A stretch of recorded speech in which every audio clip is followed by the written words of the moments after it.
Hello everyone, welcome to our channel current and affairs. तो आज हम 24 जनवरी के करंट अफेयर डिस्कस करेंगे और उससे पहले कल के करंट अफेयर का क्विक रिवीजन लेंगे।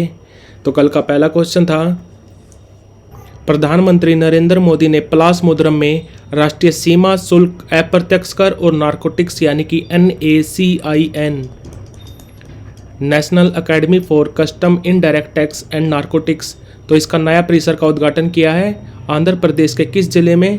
तो आंसर है श्री सत्य साई जिला। और इस एकेडमी का काम क्या होता है? तो ये जो हमारे इंडियन रिवेन्यू सर्विसेज के जो ऑफिसर होते हैं उनको ट्रेनिंग देने का काम करता है NACIN, और IRS ऑफिसर काम करते हैं CBIC में, यानी कि central board of indirect tax and custom, जो बना था 1964 में, और अभी इसके चेयरमैन है संजय अग्रवाल। हाल ही में त्रिपुरा, मेघालय और मणिपुर का स्थापना दिवस कब मनाया गया? तो ये मनाते हैं 21 जनवरी को। और एक याद रखना आपको, यूपी का फाउंडेशन डे ये मनाया जाता है 24 जनवरी को। और त्रिपुरा, मेघालय और मणिपुर को राज्य का दर्जा कब मिला था? तो ये मिला था 21 जनवरी 1972 को। हाल ही में किसने IISF यानी कि इंडिया इंटरनेशनल साइंस फेस्टिवल जो हुआ था फरीदाबाद में, और अब की बार इसका नवा संस्करण हुआ था, तो इसमें युवा वैज्ञानिक सम्मेलन का उद्घाटन किसने किया? तो ये किया किरण रिजिजू ने, जो है हमारे minister of earth science. Haryana के मुख्यमंत्री मनोहर लाल खट्टर ने कहा साइंस सिटी विकसित करने की घोषणा की है? तो हरियाणा की सरकार साइंस सिटी बनाएगी फरीदाबाद में। और हरियाणा के राज्यपाल कौन है? तो वो है भंडारू दत्तात्रेय। केंद्रीय मंत्री प्रहलाद जोशी, जो है हमारे खनन, कोयला और संसदीय कार्यों के मंत्री, इन्होंने कहाँ पे खनन मंत्रियों के सम्मेलन का उद्घाटन किया? तो ये किया भोपाल में। हाल ही में भारत सरकार ने किस कंट्री के साथ बॉर्डर पर फेंसिंग करने की घोषणा की है? तो फेंसिंग करेंगे हम म्यांमार के बॉर्डर पर, और म्यांमार के साथ हम 1643 किलोमीटर की सीमा भी साझा करते हैं। और कौन से राज्य म्यांमार के बॉर्डर को टच करते हैं? मणिपुर, मिजोरम, नागालैंड और अरुणाचल प्रदेश। मणिपुर, मिजोरम, नागालैंड और अरुणाचल प्रदेश। और सबसे लंबी सीमा साझा करता है अरुणाचल प्रदेश, कितनी? 520 किलोमीटर। हाल ही में केंद्रीय मंत्री सर्बानंद सोनोवाल, जो हैं हमारे आयुष मंत्री, और इनके पास एक और मंत्रालय है शिपिंग, पोर्ट्स एंड वाटरवेज, जो पहले CM भी रह चुके हैं असम के। इन्होंने आयुष दीक्षा की आधारशिला कहाँ पर रखी? तो आयुष दीक्षा की आधारशिला रखी भुवनेश्वर में। दुनिया का सबसे ऊंचा राम मंदिर किस कंट्री में बनेगा? तो ये बनेगा ऑस्ट्रेलिया के शहर पर्थ में। और कितना ऊंचा बनेगा? तो ये बनेगा 721 फीट ऊंचा, जिस पे खर्चा आएगा 600 करोड़। हाल ही में जारी फोर्ब्स की गोल्ड रिजर्व रैंकिंग में नंबर 1 पे कौन सा देश रहा? तो सबसे ज़्यादा गोल्ड रिजर्व है अमेरिका के पास, कितने?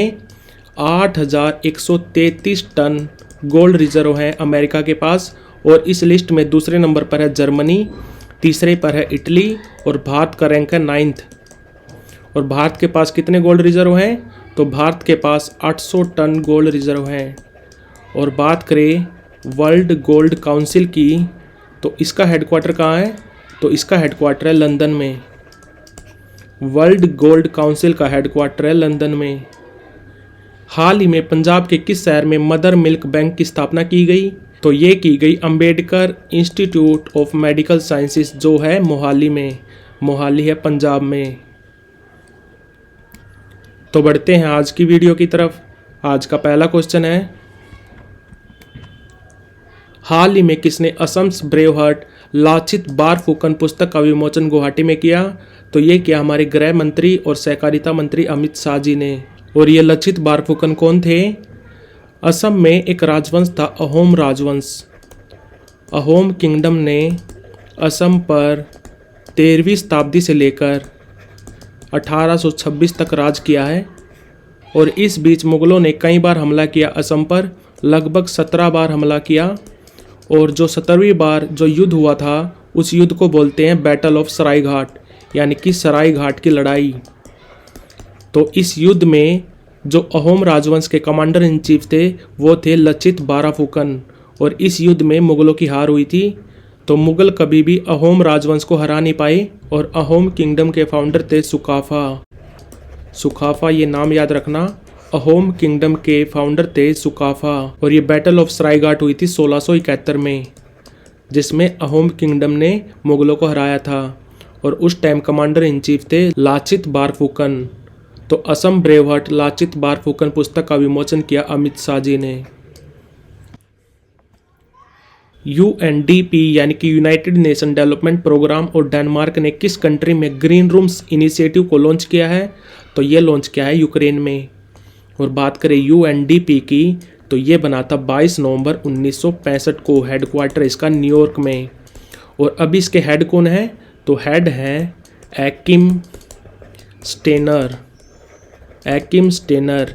और UNDP एक रिपोर्ट भी जारी करता है, HDI ह्यूमन डेवलपमेंट इंडेक्स। ये रिपोर्ट जारी करता है UNDP। बात करें डेनमार्क की, तो डेनमार्क के अभी किंग बने हैं जिनका नाम है फ्रेडरिक एक्स। फ्रेडरिक एक्स नए किंग बने हैं डेनमार्क के। PM है मैटे फ्रेडरिक्सन। और यहाँ पे करेंसी चलती है डानिश करोन। डानिश करोन। और कैपिटल है इसकी कोपेनगन। बात करें यूक्रेन की, तो यूक्रेन की कैपिटल है कीव, KYIV। और यहाँ पे करेंसी चलती है हर्विनिया। हर्विनिया। और यहाँ पे अभी प्रेसिडेंट कौन है? तो वो है व्लादिमीर जेलेंस्की। Vladimir Zelensky. तो UNDP और डेनमार्क ने ग्रीन रूम्स इनिशिएटिव को लॉन्च किया है यूक्रेन में। हाल ही में किस कंट्री ने सलीम मिशन के साथ चंद्रमा पर सॉफ्ट लैंडिंग की है? तो ये की है जापान ने। और जापान की स्पेस एजेंसी का नाम है JAXA, Japan aerospace exploration agency. और इसी के साथ जापान रूस, चाइना, इंडिया और अमेरिका के बाद 5वां कंट्री बन गया है जिसने चांद पर सॉफ्ट लैंडिंग की। और इस मिशन का नाम है सलीम मिशन, यानी कि smart landing for investigating moon. और भारत चौथा कंट्री बना था जिसने सॉफ्ट लैंडिंग की थी चांद पर। भारत के प्रोजेक्ट का नाम था चंद्रयान, चंद्रयान 3। और इसमें रॉकेट कौन सा यूज किया गया था? रॉकेट का नाम था LVM-3। LVM-3 यानी कि लॉन्च व्हीकल मार्क 3। और ये लॉन्च किया गया था श्रीहरिकोटा, आंध्र प्रदेश से। और चंद्रयान ने चांद पर लैंडिंग की थी 23 अगस्त 2023 को। और बात करें अगर जाक्सा की, तो जाक्सा कब बनी थी? तो ये बनी थी 1 अक्टूबर 2003 को। और हमारी इसरो कब बनी थी? तो वो बनी थी 15 अगस्त 1969 को। और अभी इसके 10वें चीफ हैं S सोमनाथ। और इसरो के पहले चीफ कौन थे? तो वो थे विक्रम साराभाई। विक्रम साराभाई। तो चांद पर सॉफ्ट लैंडिंग करने वाला 5वां कंट्री बन गया है जापान। हाल ही में किस राज्य की भाषा मदिका विलुप्त होने की कगार पर आ गई है? तो ये मदिका भाषा ये बोली जाती है केरल के कुन्नूर जिले में। कुन्नूर जिले में एक प्रजाति है, एक कम्युनिटी है जिसको बोलते हैं चाकलिया। तो चाकलिया कम्युनिटी के लोग बोलते थे मादिका भाषा को। बट अब इसको बोलने वाले 2 लोग ही बचे हैं मात्र, जो आप इमेज में देख सकते हैं। और इनकी एज भी इतनी ज़्यादा हो रखी है, तो बोल सकते हैं कि ये भाषा बिल्कुल विलुप्त होने वाली है। तो आंसर है इसका केरल। केरल के कुन्नूर जिले में चाकलिया कम्युनिटी बोलती थी मादिका लैंग्वेज, जिसको बोलने वाले मात्र 2 लोग ही बचे हैं। हाल ही में किसने दिल्ली में गांव चलो अभियान की शुरुआत की? तो गांव चलो अभियान की शुरुआत की है JP नड्डा जी ने, जो हैं अभी BJP के प्रेसिडेंट। और इस गांव चलो अभियान के तहत ये 7 लाख गाँव को कवर करेंगे, जिसमें यह गांव के लोगों को जो सरकार की नीतियां हैं, जो बीते 10 साल में सरकार ने जितनी भी नीतियां बनाई हैं, जितने भी काम किए हैं, जितनी भी योजनाएं बनाई हैं, तो उनसे अवगत कराएंगे। और इसी तरह की एक यात्रा PM मोदी जी ने भी लॉन्च की थी, जिसका नाम था विकसित भारत संकल्प यात्रा, जो स्टार्ट की थी PM मोदी जी ने 15 नवंबर 2023 को। कहाँ से? झारखंड में एक जगह है कुंठी। तो खुंटी झारखंड से PM मोदी जी ने विकसित भारत संकल्प यात्रा की स्टार्ट की थी। और अभी गांव चलो अभियान की शुरुआत की है JP नड्डा जी ने। राष्ट्रपति द्रौपदी मुर्मू ने कितने बच्चों को प्रधानमंत्री बाल पुरस्कार से सम्मानित किया? तो ये किया इस साल 19 बच्चों को। और प्रधानमंत्री बाल पुरस्कार दिया जाता है 5 से लेकर 18 साल तक के बच्चों को। और ये कहाँ दिए जाते हैं? तो ये दिए जाते हैं विज्ञान भवन में। कौन देता है? राष्ट्रपति। और इस साल दिए गए हैं 19 बच्चों को। आप एक बार लिस्ट भी देख लो। आपको 19 के 19 नहीं याद रखने, आपको बस वही याद रखने हैं। जैसे कि ब्रेवरी में एक बच्चे को मिला है तो आपको ये याद रखना है। इनोवेशन यानी कि नवाचार में एक बच्चे को मिला है, ये याद रखना है। साइंस एंड टेक्नोलॉजी में एक बच्चे को मिला है, ये याद रखना है। बाकी आपको याद रखने की ज़रूरत नहीं है। ब्रेवरी में मिला है आदित्य विजय ब्राह्मणे को, जिनका संबंध था महाराष्ट्र से, और इनको मरणोपरांत मिला है, ये भी याद रखना। और इनोवेशन यानी कि नवाचार में मिला है दिल्ली की सुहानी चौहान को। और साइंस एंड टेक्नोलॉजी में मिला है राजस्थान के आर्यन सिंह को। तो आपको बस ये 3 नाम याद रखने हैं। आदित्य विजय ब्राह्मणे, जिनका संबंध है महाराष्ट्र से, इनको मिला है बहादुरी में। दूसरा याद रखना है सुहानी चौहान, जिनका संबंध है दिल्ली से, इनको मिला है नवाचार यानी कि इनोवेशन में। और तीसरा याद रखना है आर्यन सिंह, जिनका संबंध है राजस्थान से, और इनको मिला है साइंस एंड टेक्नोलॉजी के लिए। और टोटल मिले हैं 19 बच्चों को। तो ये याद रखना, बाकी ये 3 नाम याद रखना। स्टेडफास्ट डिफेंडर 2024 युद्ध अभ्यास का आयोजन किसके द्वारा किया जाएगा? तो स्टेडफास्ट डिफेंडर का आयोजन करेगा नेटो। और ये नेटो की सबसे बड़ी एक्सरसाइज है। और इसमें इस बार 90,000 ट्रूप यानी कि 90,000 सैनिक हिस्सा लेंगे।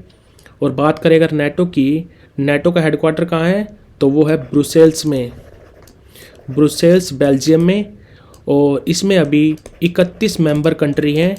और ये बना था 4 अप्रैल 1949 को। और अभी इसके सेक्रेटरी जनरल कौन है?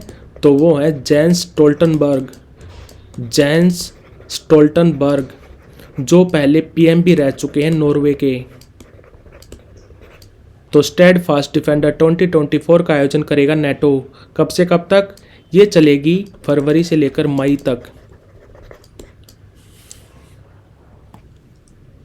विंटर यूथ ओलंपिक्स 2024 किस कंट्री में शुरू हुए हैं? तो ये हुए हैं साउथ कोरिया में, एक प्रोविंस है जिसका नाम है गैंगवॉन। और ये चलेंगे 19 जनवरी से लेकर 1 फरवरी तक। और इसका मोटो भी याद रखना आपको, grow together, grow together, shine forever, shine forever. और इस बार विंटर यूथ ओलंपिक्स में भारत का एक खिलाड़ी हिस्सा लेगा जिसका नाम है साहिल ठाकुर। साहिल ठाकुर अकेले खिलाड़ी हैं जो विंटर यूथ ओलंपिक्स में भाग लेंगे अब की बार, जिनका संबंध है हिमाचल प्रदेश से। और साउथ कोरिया ने एक बार ओलंपिक भी होस्ट कर रखा है। समर ओलंपिक्स हुआ था साउथ कोरिया में 1988 में। किस शहर में? सियोल में। तो विंटर यूथ ओलंपिक्स 2024 किस कंट्री में शुरू हुए? तो ये हुए हैं साउथ कोरिया में। विश्व की पहली परमाणु बैटरी यानी कि न्यूक्लियर बैटरी किस कंट्री ने डेवलप की है? तो ये की है चाइना ने। चाइना की एक कंपनी है बेटा वोल्ट। बेटा वोल्ट कंपनी ने बनाई है विश्व की पहली परमाणु बैटरी। और इस कंपनी ने यह दावा किया है कि एक बार चार्जिंग के बाद इसको 50 साल तक ना तो चार्जिंग की ज़रूरत है ना इसकी मेंटेनेंस की ज़रूरत है। और इन बैटरी का यूज मोबाइल, ड्रोन में भी कर सकते हैं। और इस कंपनी ने दावा किया है कि ये बैटरी 2025 तक मार्केट में आ जाएगी। तो आंसर है इसका चाइना। किस मूर्तिकार द्वारा बनाई गई भगवान रामलला की 51 इंच की मूर्ति राम मंदिर में स्थापित की गई? तो आंसर है अरुण योगीराज। तो इस रामलला की मूर्ति जिसकी हाइट है 51 इंच, ये बनी है सिंगल ब्लैक स्टोन से। तो इसको बनाया है अरुण योगीराज जी ने। ये है मैसूर के, मैसूर यानी कि कर्नाटका के। और अगर बात करें राम मंदिर की, तो राम मंदिर के हक में फैसला सुनाया था सुप्रीम कोर्ट ने 9 नवंबर 2019 को। तब हमारे चीफ जस्टिस ऑफ इंडिया थे रंजन गोगोई।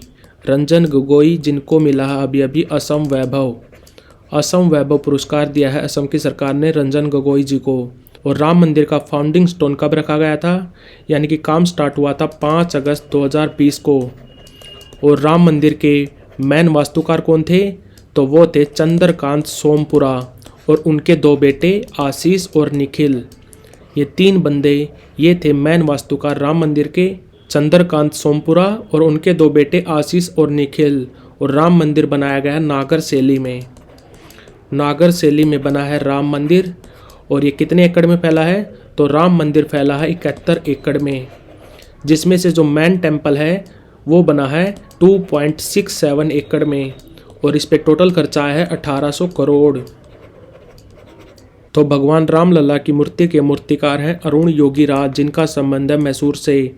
और रामलला की मूर्ति बनी है सिंगल ब्लैक स्टोन से।